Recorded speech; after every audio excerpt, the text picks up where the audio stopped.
I'm Jamie Mason Cohen. I am the host of the Leadership Standard. We will explore real-life stories from across the business spectrum. This is an intimate discovery of how they shift between triumphs, struggles, failures, disruptions, and future opportunities on a daily basis. Look, we operate from a philosophy that leaders are made and not born. This podcast reveals how high achievers accelerate through the challenges, win both at work and at home, and lead with confidence while accomplishing their goals. So that's why I'm thrilled to have with us today Stephen Shedletzky. Stephen, or as his friends call him, Shed, which we're all friends today, so we'll call him Shed, is a sought-after speaker, coach, and advisor. Shed has led hundreds of keynote presentations, workshops, and leadership development programs around the world. As a thought leader on psychological safety in the workplace, he supports leaders and organizations in all industries where humans work. He is the author of Speak Up Culture. When leaders truly listen, people step up, which is due out October 2023. And this book and the ideas within form the foundation of our discussion today. After years on a corporate track, Shed was introduced to and inspired by the work of Simon Sinek. And soon thereafter, meeting him became the fourth person to join his team. For more than a decade, Shed has contributed at Simon Sinek Inc., where as chief of staff, head of branding, experience, training, and development, he headed a global team of speakers and facilitators and continues to speak and facilitate with Simon Sinek, helping to create an inspired, safe, and fulfilled world. Shed graduated from the same school I graduated from, Western, which is in London, Ontario, at the Richard Ivey School of Business with a focus on leadership, communication, and strategy. He also received his coaching certification from the Co-Active Training Institute. Shed and I know each other because we were part of a group of speakers, professional speakers in Canada, who had dinner together. And Shed and I were sitting across from each other. And after a short time, we realized how much we had in common when it came to leadership in the business world today. And that's where our discussion will begin. Thanks for being on the Leadership Standard, Shed. My pleasure. A couple things. So one, we're all friends. Yes, you and I were friends before this recording and after. I'm assuming. And yeah, we weren't sitting next to each other at the dinner, but I made a point to come hang out with you because I'd heard about you, and I'm like, ooh, I want to talk to him. So we're here now. I'm so delighted to be here with you, and thank you to you and Tech Canada for the invite. Well, thank you. I appreciate that. Let's jump right in. What is a speak-up culture?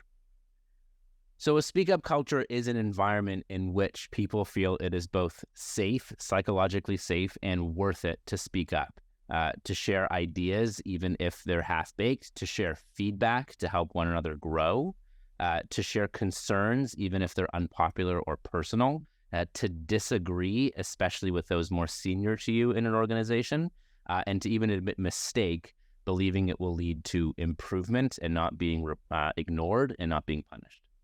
Okay. In your book, you say, quote, not having a speak-up culture can lead to missed opportunities, and at its most severe, an organization can crumble or devastation can be the result. So off of that point and elaborating, what's at stake for business owners if they do not have a speak-up culture? Very good. So what's at stake is a couple things. I mean, one, I highlight a few very serious examples. The story I opened the book with, spoiler alert, is the Boeing 737 MAX. We saw a similar example of what just happened with the Titan submersible, which was the capsule that went under to try to see the Titanic. In both of those instances, there were people who worked in safety who raised their hand and said, this is unsafe. This is not a safe vessel. In the case of Boeing, it was a well-known whistleblower who's become a friend, a guy by the name of Ed Pearson. He spoke up and said, this is not a safe plane. When the stakes are life and death, which some of us in our work, the stakes can be life and death. If you have a health and safety component, if you have a factory setting as an example, or if you're in aerospace or law enforcement or military or healthcare, if people don't do their job well, or people see that a mistake is being made but don't feel safe speaking up, the result could literally be death. The point that I make in the book, though, is that for any business owner in Canada and beyond, if you don't have a speak-up culture, there's still an impact. The impact could be to trust and cooperation, creativity, and innovation. It can also be to the health and well-being of the people who show up to your place of work, whether virtual or in person every single day. We know from the National Institute of Health in the US and UKG that our relationship with our direct boss has more of an impact on our health than that of our relationship with our family doctor or our therapist if we have one. And the relationship with our direct boss is at par in terms of impact of that of our relationship with our life partner or our spouse if we have one as well. And so to me, leadership, the stakes are high. That leaders have a life-feeding or a life-depleting impact on the people in their span of care, so leaders should choose their behavior wisely. The last thing I'll just say here, Jamie, before we keep going, is I love the point that you made that leaders aren't born. Absolutely not. I would even go so far to say that leaders aren't necessarily made. My dear friend Rich DeVinny, who's a retired U.S. Navy SEAL and wrote the book The Attributes, he says leaders are chosen based upon the way that they behave. So we can be born with some of the skills and attributes that make for better leaders. Absolutely. But just because you're born with some of the skills and attributes doesn't automatically make you a leader. You have to do the work, right? But then even if you do the work doesn't stop. And we follow leaders because they lead. They extend trust first. They extend compassion, empathy, and care. They're decisive. They have accountability and responsibility. They're selfless. Leadership is not title. Leadership is in our behavior. Mm-hmm. Thank you for that. One point you made was one of the benefits of having a speak up culture, and the stakes are aligned with that there's health benefits. And it's also the word I heard, and I've seen you post on LinkedIn about this, we'll get to shortly, is trust. And so those are a few of the benefits. Can you elaborate a little more and tell us a little more about what are the benefits of a speak up culture? Yeah. So the benefits I would say are on productivity, innovation, health and well-being, and have an organization that is around for a long period of time. Or even if you're looking to exit and sell, an organization that is more valuable because it has a healthier culture. I mean, we all know the good old saying, culture eats strategy for breakfast. Absolutely. So when we have speak up cultures, it means that it feels safe and worth it to talk about the most pressing and important things, which could be feedback to a colleague of how some of their behavior or performance is getting in the way. It could be an idea to avoid a devastation or make a product launch way more successful. The outputs of having this speak up culture is you actually earn the voice of your people. You earn the ideas, the feedback, the insights, the challenges from the people who are closest to the issues and closest to the opportunities. So the benefits are a healthier organization. As a friend of mine, Peter Docker, says, relationship is the foundation of what we can accomplish. And the more relationship we have with ourselves, it's called self-awareness, the people around us, and the context around us, the better we can behave and perform. So a speak up culture isn't just more fun to be in and healthier to be in. It creates better long-term results from productivity and innovation and creativity.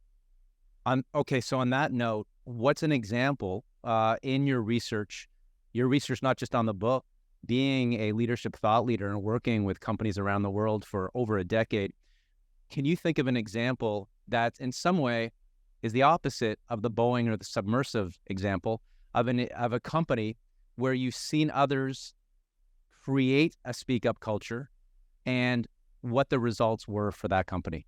Sure. I have two that I can share with you.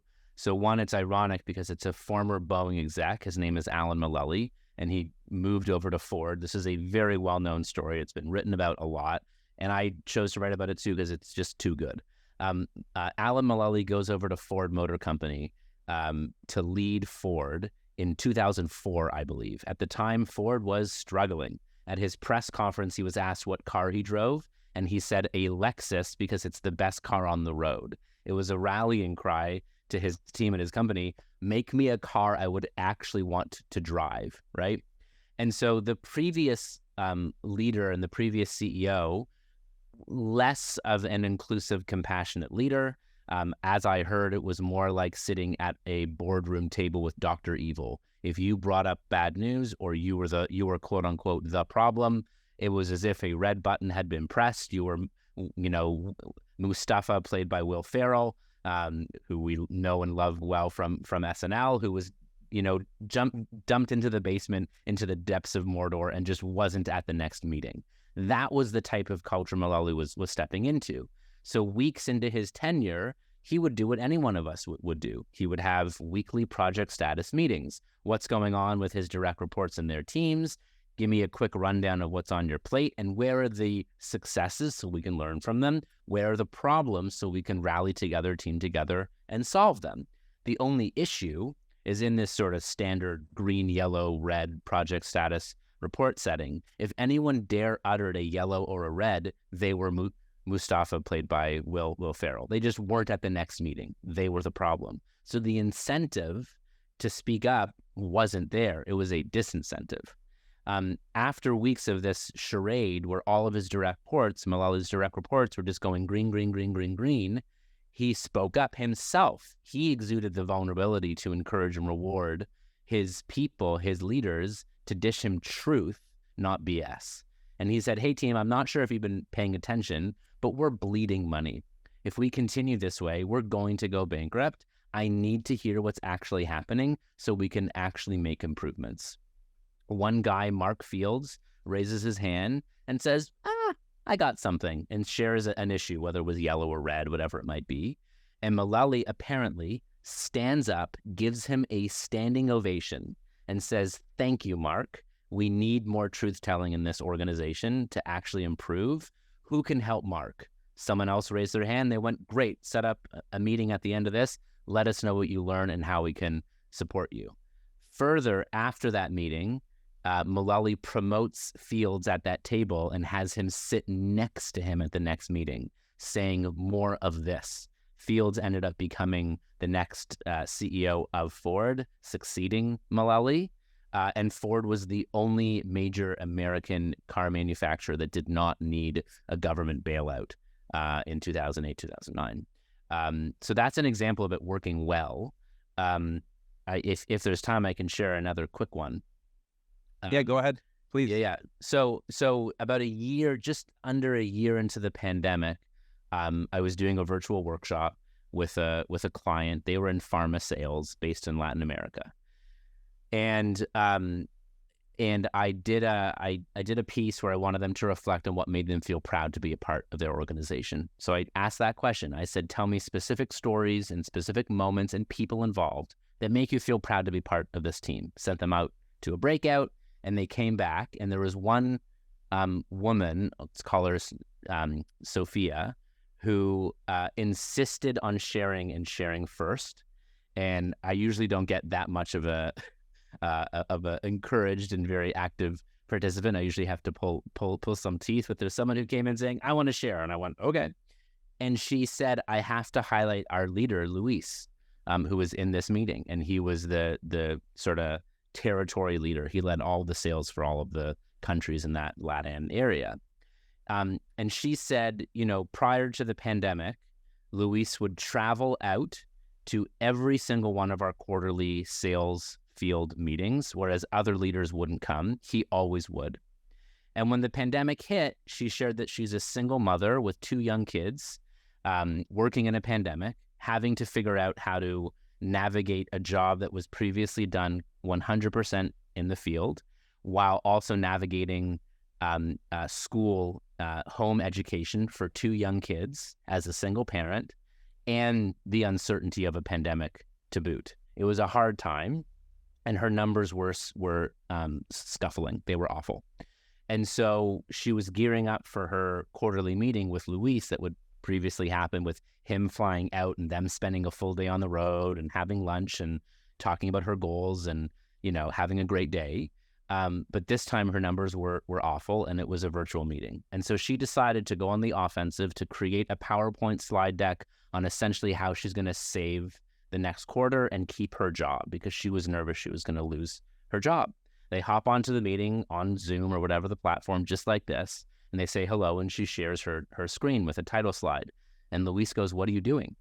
And she says, "I want to explain my numbers and tell you how I'm going to improve." And he said, "Turn off the shared screen. Like, how are you? We would usually do this in person.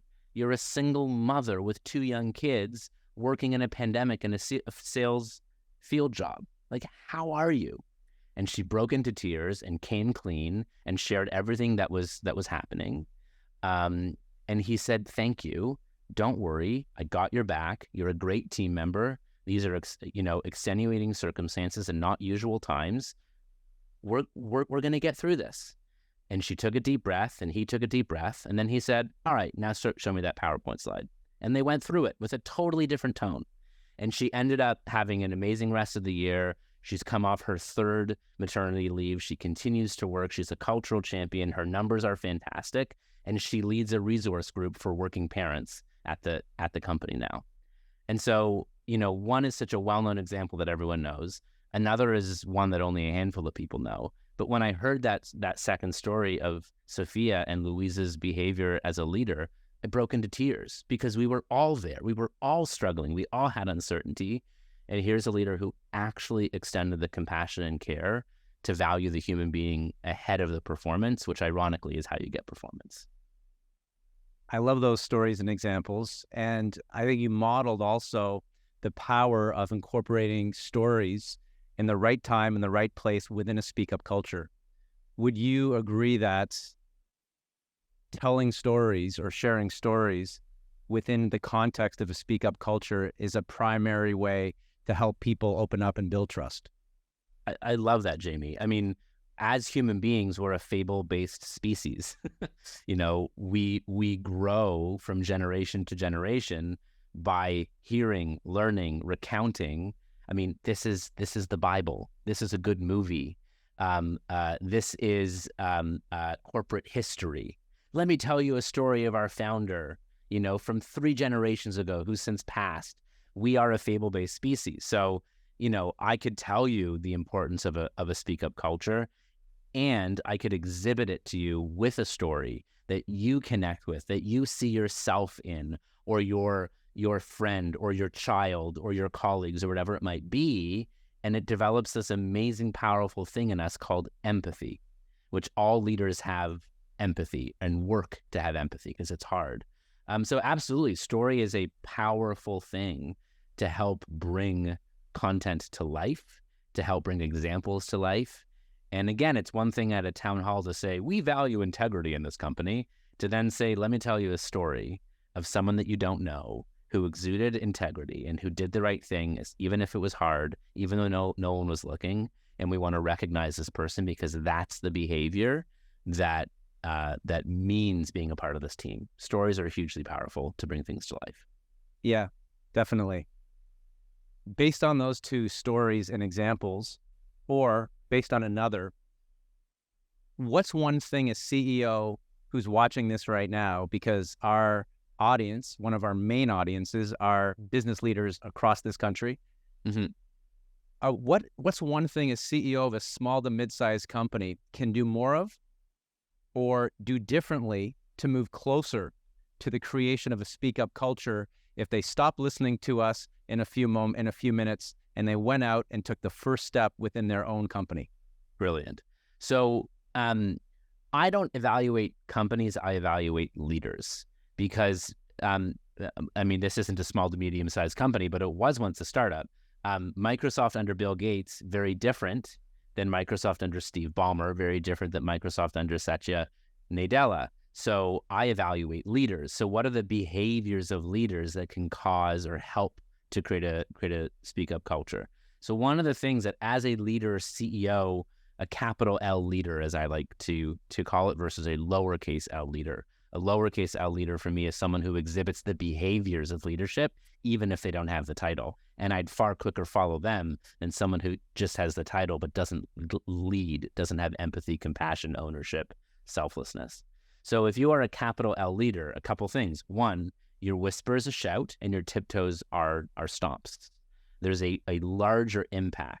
And if you walk into a room as a CEO, chances are the dynamic of that room changes. Sorry, right? I have a friend of mine, Mike, who's a startup founder. When it was him and 3 buddies, he was Mike. Now he has 70 people on his staff. When he walks in, he's the CEO and co-founder. It's different. And so what can Mike do, right? Mike is now CEO of a 7-year, it's no longer a startup, it's a scale up. And so what can Mike do? Well, we can learn from one great leader who is Nelson Mandela. There are very few leaders that we can all agree, okay, great leader. One of them, Nelson Mandela. Perfect human being? Absolutely not. But did he know a thing or two and lead and sacrifice? Absolutely. So Mandela was asked, why are you such a great leader? And he said, I learned from my father. His father was a community leader, and he would often travel to other communities and facilitate meetings or participate in meetings. And he noticed his father did 2 things every meeting. One was, whenever he could, he insisted that meetings take place with people sitting in a circle. Why? A circle denotes equality. There's no apex of a circle. If you have a meeting and you're sitting in a boardroom, where do you sit as the CEO or founder? Chances are at the head of that table, which denotes I'm in charge. I've heard surgeons in the operating room strip titles. Do not call me doctor, call me Nancy, or call me Abraham, or whatever it might be. Call me by my name and I'll call you by your name, such that we're a team and you feel safe challenging me because you're not calling me by title, you're calling me by my first name, right? And so sitting in a circle or using first names and not titles or sir or ma'am or whatever it might be can be equalizing and can create an environment where people feel safer to speak up. The other thing that Mandela learned from his father is as often as he could, he would speak last. There's nothing worse than a senior leader walking into a room saying, all right, everyone, all hands on deck. We have this issue with this product or this customer. I need everyone's ideas. Here's what I think. And it's like you had them. Just stop at, I need everyone's ideas, and then zip it, right? Of course you have your ideas, and they may or may not be valid or right, but as soon as you're the most senior person in the room and you tell them your ideas, guess what they're more likely to do? Sounds good, let's do that. You set them into groupthink. You create an environment where it's harder to speak up. And so I think it's important for leaders to create as much value in the voices of the people around them, and denoting or having equality, sitting in a circle using first names can help. As well, speak last, because by the time it's your turn to speak up, you've heard from so many more people and so many more data points that your perspective is more well-rounded, more valuable. That's incredible. I love the idea of the circle meeting. Indigenous cultures have used this with their elders, where, like you said, there's a sense of equality and democracy and inclusiveness built into that structure. And the feminist movement with Gloria Steinem, they used to sit around in a circle and discuss how they would proceed forward so that all voices were heard. And even Martin Luther King and John Lewis, when they were about to bravely go out into protest, nonviolent resistance, they would also take those circular formations in the black and white photos that we see online. So bringing that to Mandela as a starting point and a place moving forward as, like you said, the quintessential leader of maybe in, at least one of them within history, is a phenomenal way to transition into what it means to model speak up culture now and moving forward.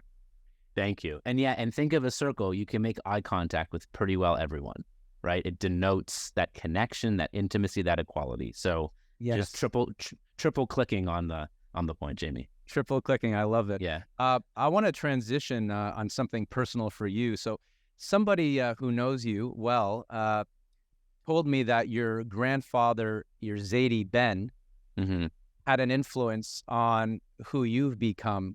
And I wanted to ask you, you talked about Mandela and his father's influence on him as a leader. What influence did this story of your Zayde, and my tradition too means grandfather, his life story influence you into becoming who you are now and modeling for you the concept of what leading is. Okay, here we go. Thank you for that, Jamie. So my grandfather, my Zayde Ben, a huge impact on me. So, I mean, his story, without doing it justice and somewhat quickly. So he, Jewish born in rural Poland, on September 20th, 1916. When he was in grade 5, he went to a mixed school because there wasn't a big enough Jewish population in his town. So he went to a mixed school, and he happened to have an anti-Semitic teacher in grade 5. And my grandfather taught me never punch first, but if someone punches you, punch back twice as hard. That's what he said. I've never punched anyone.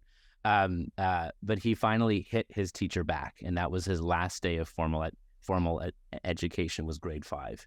He joined the family business, which was a butcher business, and he developed relationships with farmers in the area that would later save his life. He was drafted to the Polish army, fought in 1939 with the invading Germans that took them days to take the entire country of Poland.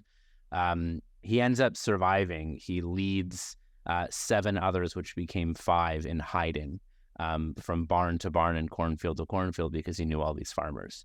And he later moved to Palestine, turned Israel, fought in the War of Independence there, came to Canada in 1953, started a butcher business. And there are a couple things. So one, as I was learning about purpose and hope and reading, Viktor Frankl's work and studying Simon Sinek's work with purpose, I asked my grandfather. He was probably, he passed away, would have been, coming up on 8 years ago, and he died at the tender age of 98 and 11 months old. I asked him in his early 90s, I asked him if he had a vision for having a better life when he was in hiding. And he said, no, I just wanted to see tomorrow. Like, I wasn't ready to die. He didn't have, we're told leaders have vision, not necessarily, right? You don't need to be visionary.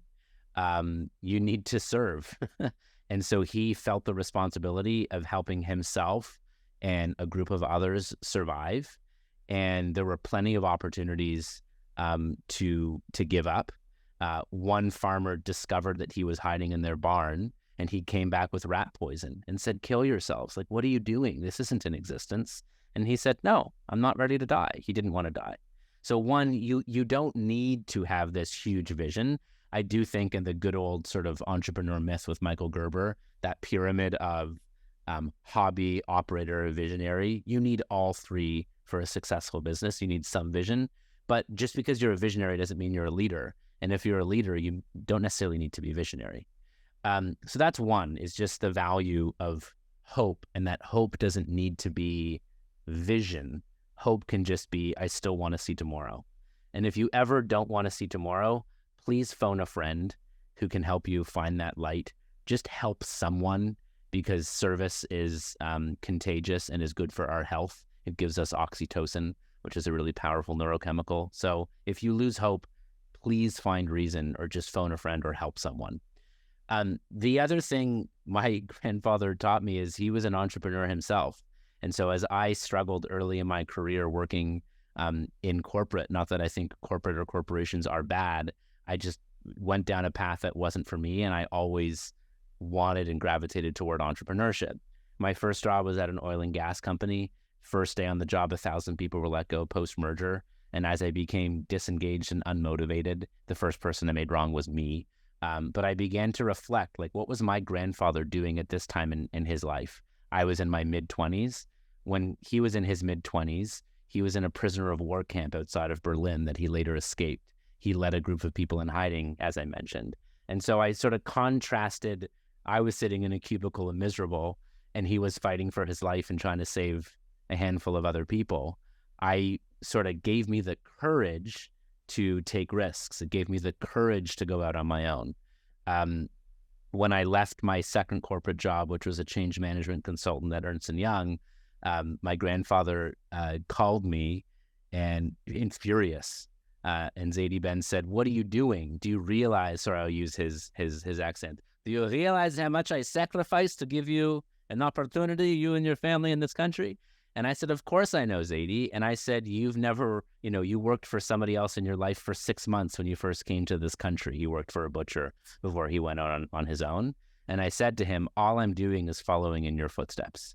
I said, you've sacrificed so much. I need to make my life and my career worth it. Because if I don't, I'm tarnishing your legacy. I'm not honoring it. And that shut him up real quick. And he said, fine, just don't sell drugs. And I'm very happy to report that I've not sold drugs. I've gone on to lead a life and lead a career that motivates me, inspires me, I'm engaged in, and I'm proud of. And I owe literally all of it to him surviving, and so much of it from his example as a leader. Wow. What a story and what an example. Thank you for sharing that. Thank you for asking. One of the powers of stories you reinforced and affirmed today is empathy, and how it helps us better understand people through fables or through real life stories in this examples. On LinkedIn, someone wrote, Perul, I hope I'm pronouncing your name right, in an earlier story said, thank you for sharing that story. It wasn't this story, it was one of the earlier examples. He said, she said, the transformative power of empathy needs to be realized by more of us. Yep. I'd love to transition to a speed round of questions. So these could be elaborated on with your knowledge, your wisdom, and your insights. Although let's see if we can keep these answers to as short a time frame as possible. And I would say part of the responsibility would be on me to frame them in a way that sets you up to answer them quickly. So I'll do my best here, and I'll just shoot several of these questions that I believe might be of interest to our listeners and viewers. What's a book that you've read over your time as a thought leader in leadership that has stayed with you and you continue to call upon its wisdom and messages? Give and Take by Adam Grant, Why Helping Others Drives Our Own Success. And briefly, what is it about? What's one or two takeaways in that book that have stayed with you and you find practical application of? It's that our reciprocity style, are we givers, takers, or matchers? That givers are both the least successful and the most successful. We're least successful as givers if we become doormats and don't have any sort of personal boundaries ourselves. We're most successful as givers when we give, but we also give having a sense of our own agenda, which is always based in our purpose or cause or why. So the most successful givers give, they feel connected to a cause, and they have boundaries. That you could ask me for help. It doesn't mean I drop my own timeline, boundaries, agendas to help you. I can say, hey, can it wait till next Thursday? And if you're like, no, I'll introduce you to Stacy. She can help you. Got it. Okay. That's helpful.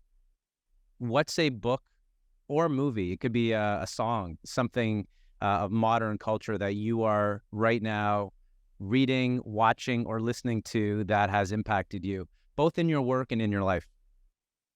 Ooh. Well, I can tell you the last book I read by Stephen King, which was, it's a date, 11-something-63. It's the story of going back in time to prevent the assassination of JFK. And it's a brilliant book. And I've learned that it was really hard for me, Jamie, to read business books and nonfiction or self-help or help others books while I was writing mine. It just clouded me. So I had a hard time digging into some of those. I started reading Dr. Becky's book on parenting, which I highly recommend.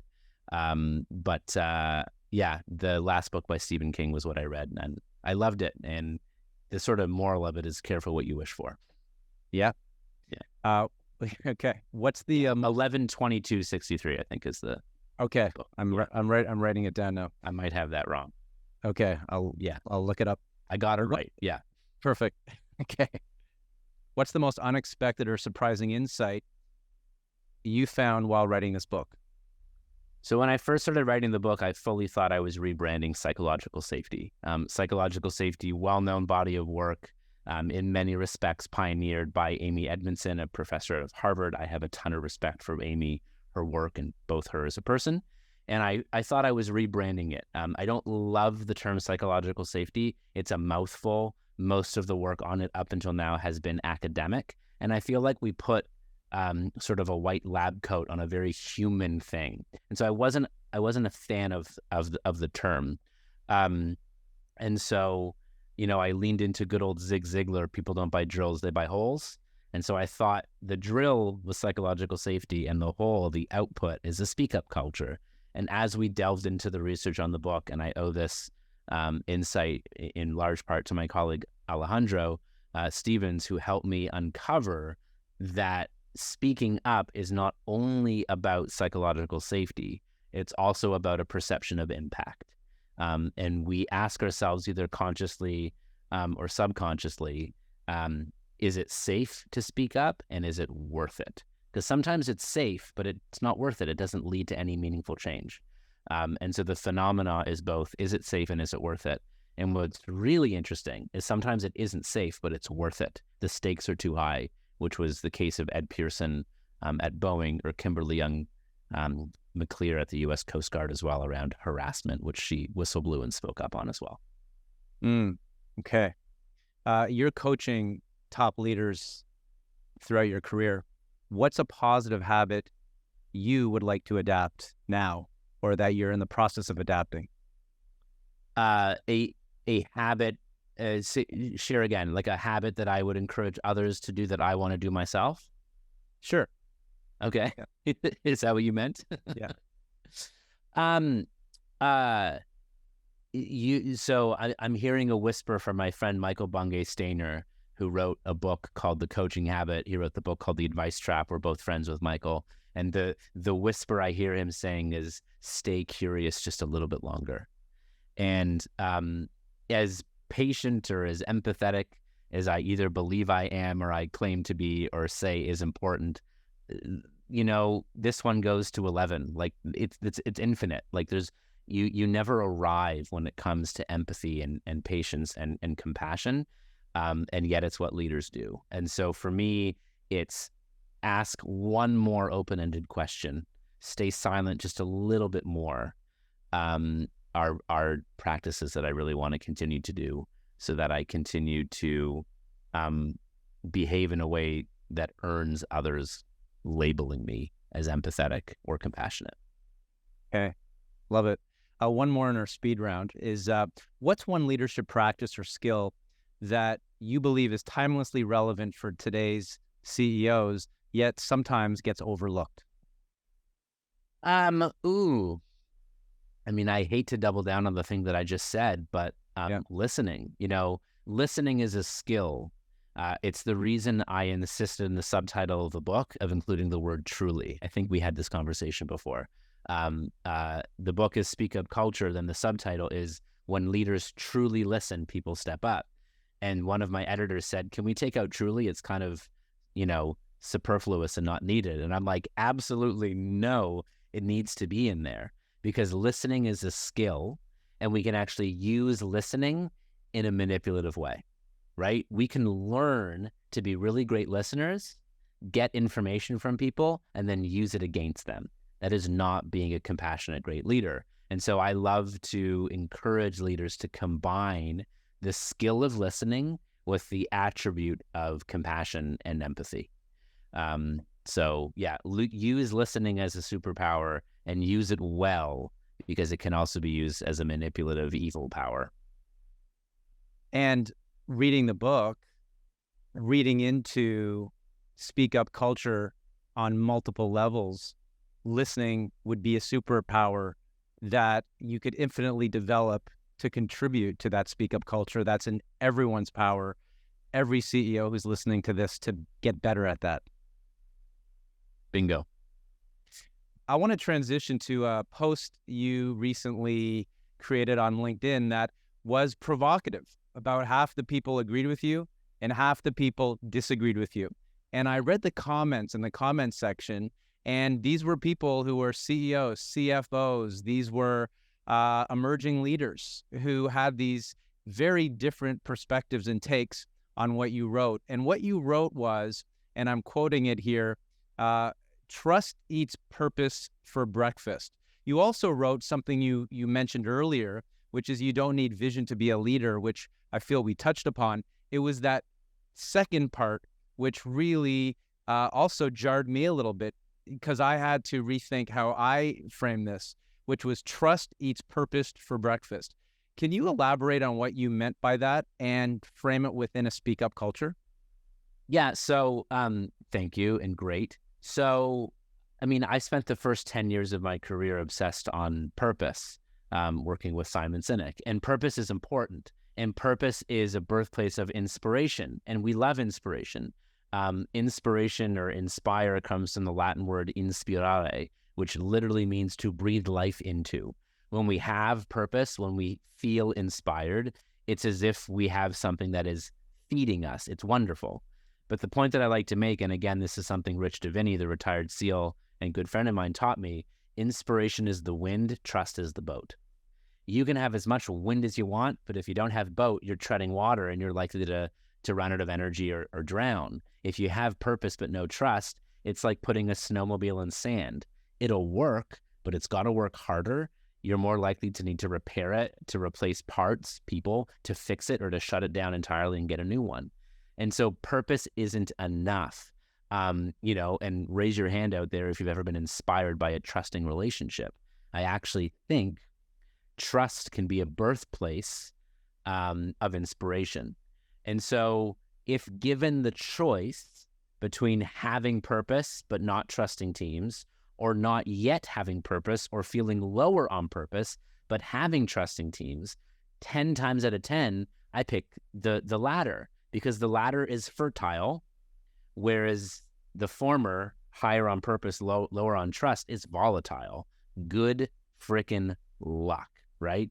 And when you have trust and highly trusting teams, they can find, articulate, make the purpose. Or have you ever worked on something that was decidedly uninspiring, but yet you had a team, you had people that you loved and trusted, and it made the not so fun or boring or unmotivating thing better? So if I were to put them on a pedestal, I would put trust and healthy speak up culture higher than purpose.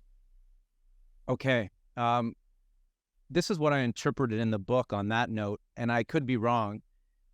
You wrote, go forth, speak up, and create the conditions to make it safe and worth it for others to do the same. You spoke about earlier about it might be safe, but not always worth it to speak up. And that's a core decision that someone will make internally before they decide to step forward. When you were speaking about those conditions, were you referring to what you just said here in terms of trust, building that trust? Interesting. So when you do have, I was once recently asked, what's the difference between a speak up culture, psychological safety, trust? And it's like, they're all in the same stew, and maybe even the pot is trust. Like you need trust to have a speak up culture. Absolutely. And so, what I'm trying to point out is this phenomena of when people perceive that it's both safe and worth it to speak up, they're more likely to. If they perceive that it is not safe and it is not worth it, that's an unhappy marriage of fear and apathy. I've been there, and it's not safe and it's not worth it to speak up. When it feels safe but it's not worth it, either because of bureaucracy, systemic issues, or a change in habit that's simply too hard, you might speak up, but you don't feel confident it's going to do anything. So, if your question around is trust part of a speak up culture, of course, that when speaking up, it's not about fearlessness. If you come across a fearless leader, watch out, they're going to get you killed. Fear is important. Fear is data.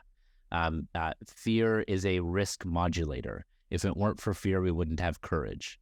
And so the responsibility of leaders is to help create less fear, not no fear. And it always takes a risk to speak up. There's more benefit to the team and the organization than to oneself when speaking up. It's a risk to our jobs, our reputation, our relationships. And when there's greater trust and less fear, and that it feels like it's worth it, trust is a conduit to helping us feel that it's worth it to speak up. Okay. Yeah. Yes. That we feel people will have our backs as we're taking a risk. Yes, that's clear. I want to move into a slightly different direction. I've always believed, since I've started this work, that personal development is leadership development. That when we work on ourselves and we better ourselves, we're helping our companies.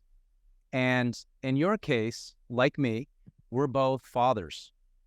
And that's a really important part of our lives. What are some of the learnings from being a father or husband that you've used in your work? How much time do you have? So I fully agree with you, Jamie. So again, relationship is the foundation of accomplishment.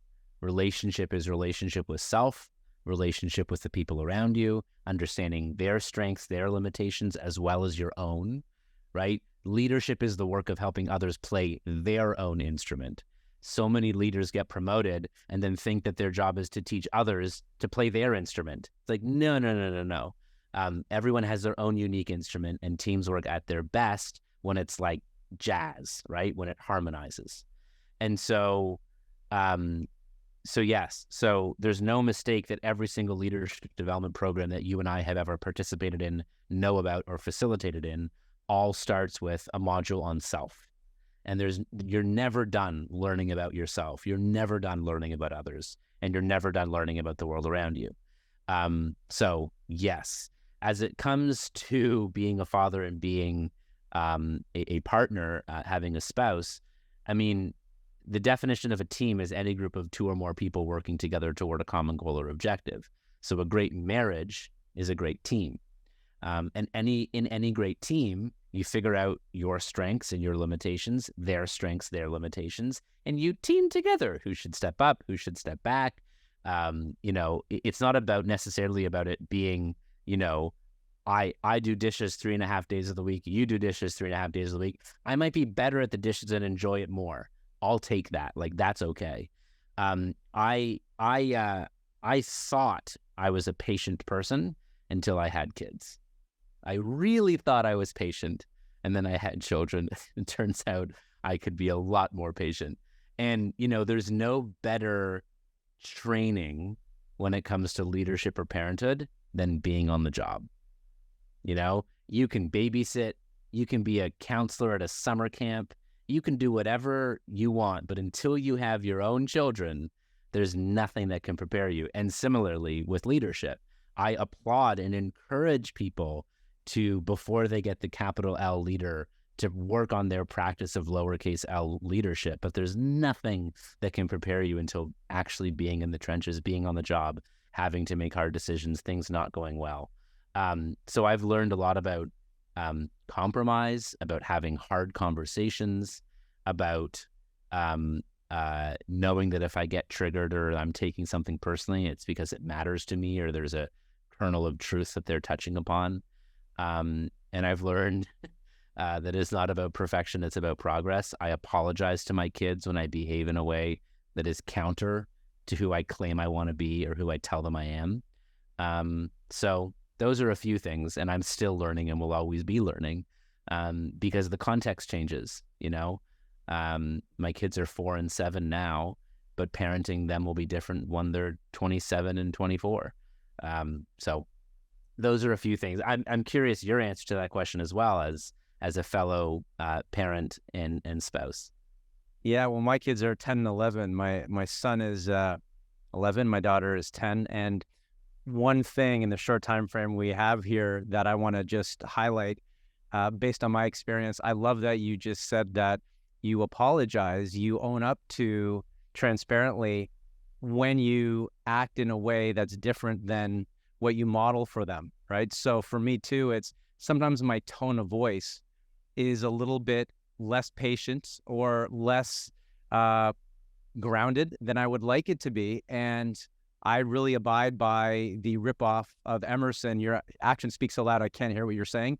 Your tone of voice speaks so loud, I can't hear what you're saying. So right away, when I hear myself, I will go into their rooms or I'll see them and I'll say, hey, Maya or Kobe, I'll say, that's not on you. I own it. I take responsibility.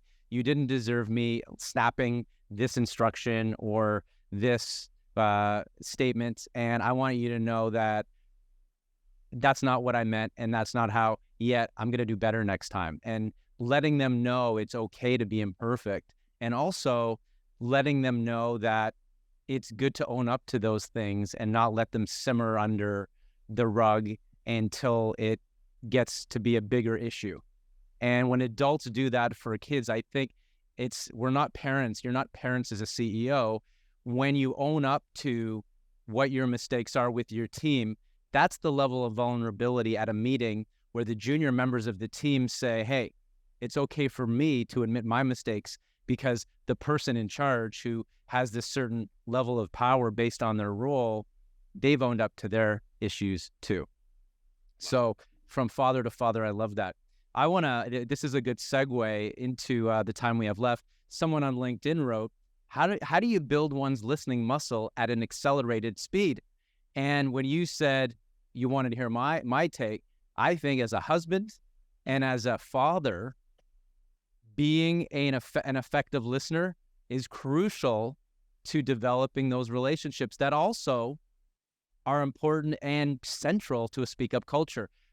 Between the two of you riffing back and forth, because I also have touched upon this in my workshops, what are 2 or 3 listening prompts like this listener and viewer asked about that you think can help people quickly become a more effective listener, not just in their work, in their relationships too? Yeah. So, I mean, one of the things that I miss having the ability to do is going for walks with my wife. We would often do this before we had kids, and now we need a babysitter in order to do it for the next however many years. Because one of the great things that you can do is, you know, especially with your relationship at home with a spouse or a sibling or a parent, is put these away, get shoulder to shoulder and walk somewhere. You know, limit the distractions, turn off the TV, turn off I'm not a fan of the Apple Watch or any watch that gives you a notification. It's like a thing that zaps dopamine into your bloodstream, right? I don't think it's an effective tool for focus and distraction. Like, it takes a number of minutes to get into flow and focus work, and then you lose it as soon as you get a ping. So I think that we need to limit the many distractions that we can control. There's always going to be distractions. Could be a bird chirping, the wind blowing, whatever. But limit those distractions to make listening easier and better. And then use those open-ended questions and stay curious just a bit longer and see what more you learn, see how better you can connect, and see how gratifying it is. Listening is part of my job, right? Like, I do listening as part of what I do. And in certain contexts, I'm a brilliant listener, just brilliant. And then in other contexts, especially with the people who matter most in my life, my parents, my friends, my siblings, my kids, my wife, I can be an absolutely awful listener because I slack. I'm lazy, right? I do all the wrong things when it comes to just distraction, especially with technology. But these are the things that we know and that we can do to increase that listening and increase that connection. Yeah. Yes to all those. I'd say start a podcast. Well, I have found being a podcast host for Tech's podcast, Leadership Standard, and my own as well, the YouTube show, is when you're listening to people, even though I'm prepared and I have all these notes here, it's to really be focused and grounded in the moment. And as Shed speaking, as you're speaking now, I'm listening. This is what's going on in my head. I'm listening for words. I'm listening for ideas, and I'm not coming with any preconceptions or any biases. At least I don't think. I want to hear what you're saying now and responding to that with that famous improv thought of yes and. I'm looking to build on that, to ask questions, to be really curious with what, who, why, how, and just be liberated in my curiosity.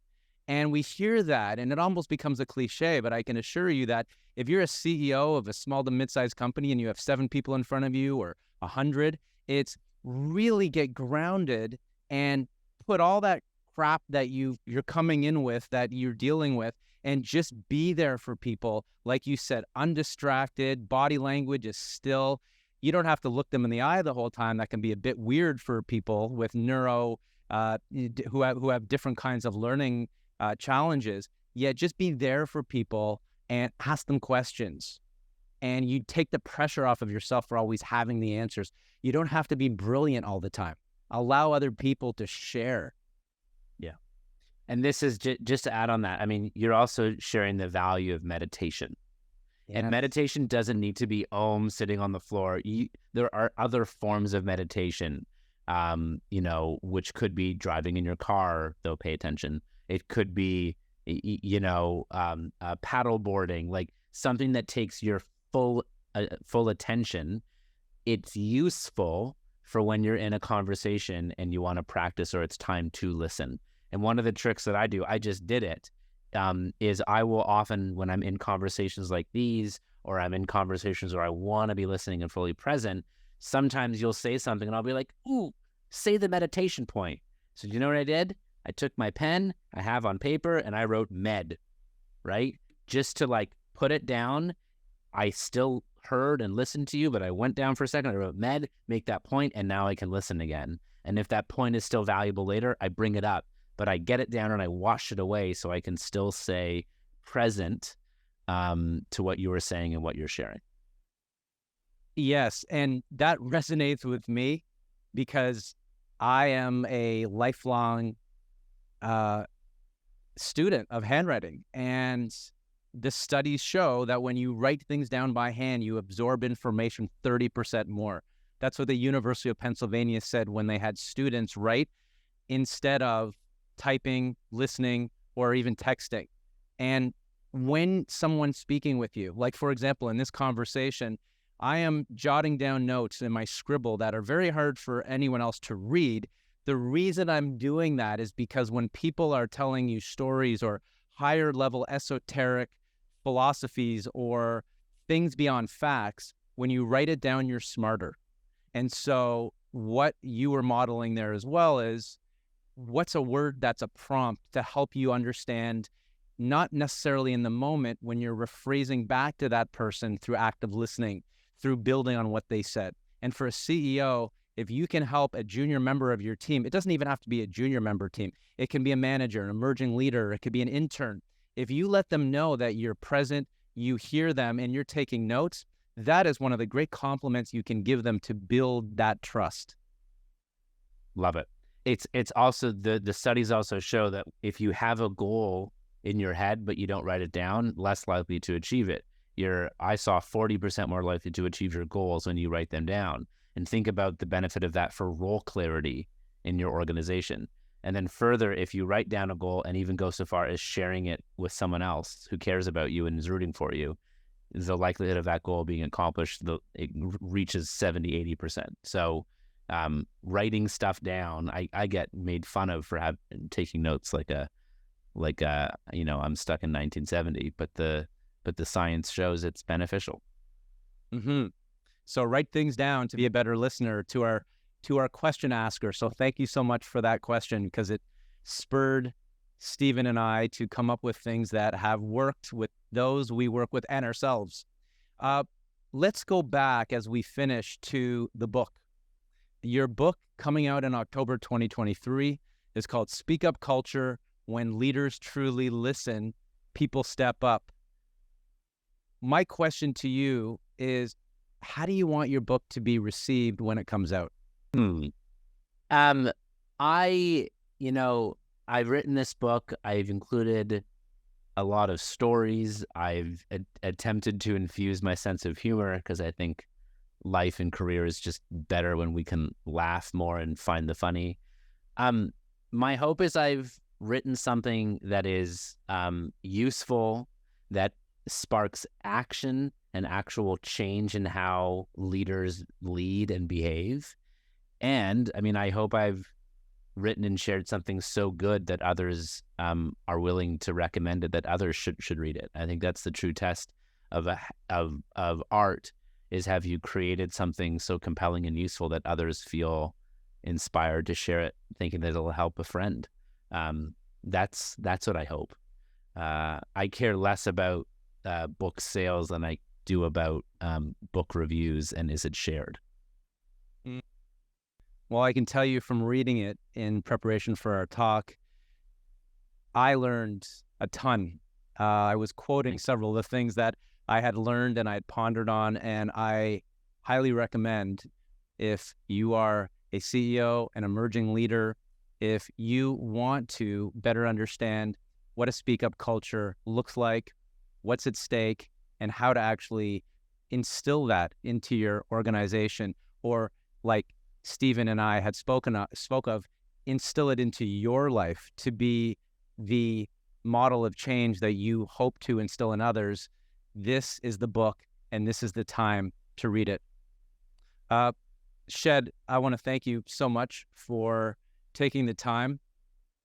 If I was to create a little circle here, which I tend to do with workshops where we talk about what we appreciated and what we take away, I not only appreciate your time, your ability to move with stories that are examples of the messages that resonate with me, from on a personal level with your Zayde Ben, to the professional examples like Boeing of what not to do, to historical figures like Mandela, one of my heroes as well, and what his lessons were from his father that he pulled forward, as well as some of these ones that we've discussed about that we have in common as fathers, as leadership facilitators, when it comes to listening and how to construct environments where people feel truly heard. So on that note, thank you, and get the book. Is there anything, Stephen, that you would like our listeners to know, or where they can reach you to learn more about the work you do? Thank you so much, Jamie, and thank you, Tech, as well, for this opportunity, and for you making it happen and recommending that we have this conversation. Truly appreciate it. Had a blast, and I hope it was valuable for those listening. You can check out and learn more about the book at speakupculture.com, and please do feel free to connect with me on LinkedIn. I'm very active on the platform, so hope to connect with more of you, and appreciate you listening, and hope it made your day and your leadership better.